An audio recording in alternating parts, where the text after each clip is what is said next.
ഒരു രോഗി നിങ്ങളുടെ അടുത്ത് വന്നാൽ ആദ്യം അവർക്ക് വേണ്ടത് ഒരു സൗഖ്യമല്ല.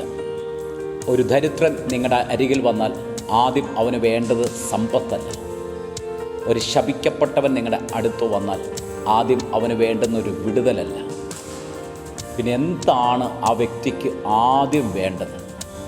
ആ വ്യക്തിക്ക് ആദ്യം വേണ്ടത് സൗഖ്യദായകനായ, അവൻ്റെ വീണ്ടെടുപ്പുകാരനായ, അവൻ്റെ രക്ഷകനായ ക്രിസ്തുവിനെയാണ് ആ വ്യക്തിക്ക് ആദ്യം വേണ്ടത്.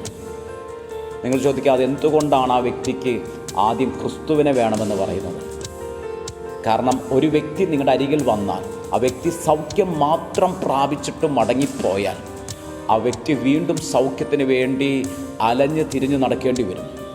പക്ഷേ സൗഖ്യത്തിനു പകരം അവൻ്റെ സൗഖ്യദായകനായ, അവൻ്റെ വീണ്ടെടുപ്പുകാരനായ, രക്ഷകനായ ക്രിസ്തുവിനെ ആ വ്യക്തിക്ക് ലഭിച്ചാൽ, മഹത്വത്തിൻ്റെ പ്രത്യാശയായ, മഹത്വത്തിൻ്റെ രാജാവായ ക്രിസ്തുവിനെ ആ വ്യക്തിക്ക് ലഭിച്ചാൽ, ക്രിസ്തുവിൻ്റെ ജീവനാൽ ആ വ്യക്തി നിറയുകയും, ക്രിസ്തുവിൻ്റെ സൗഖ്യത്താൽ ആ വ്യക്തി സൗഖ്യമാകുകയും, ക്രിസ്തുവിൻ്റെ സമ്പത്തിനാൽ ആ വ്യക്തി സമ്പന്നനാകുകയും, ക്രിസ്തുവിൻ്റെ വീണ്ടെടുപ്പിനാൽ ആ വ്യക്തി വീണ്ടെടുക്കപ്പെടുകയും വിടുതൽ പ്രാപിക്കുകയും രക്ഷ പ്രാപിക്കുകയും ചെയ്യും.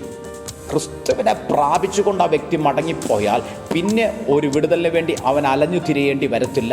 പിന്നെ ഒരു സൗഖ്യത്തിന് വേണ്ടി അവൻ അലഞ്ഞു നടക്കേണ്ടി വരത്തില്ല. പിന്നെ ഒരു രക്ഷയ്ക്ക് വേണ്ടി അവൻ അലയേണ്ടി വരത്തില്ല. മറിച്ച് അവൻ മറ്റു പലരെയും സൗഖ്യമാക്കുവാൻ, മറ്റു പലരെയും വിടുവിക്കുവാൻ, മറ്റു പലരെയും രക്ഷിക്കുവാനുള്ള നിറവ് പ്രാപിച്ച് ആ വ്യക്തി ജീവിക്കാൻ തുടങ്ങും.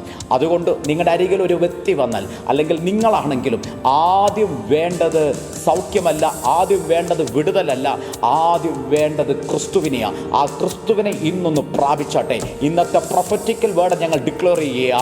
ആ മഹത്വത്തിൻ്റെ രാജാവായ ക്രിസ്തുവിൽ വാഴുന്ന ഒരു ജീവിത അനുഭവത്തിലേക്ക് പരിശുദ്ധാത്മാവ് നിങ്ങളെ നയിക്കാൻ പോകുക. May God bless you.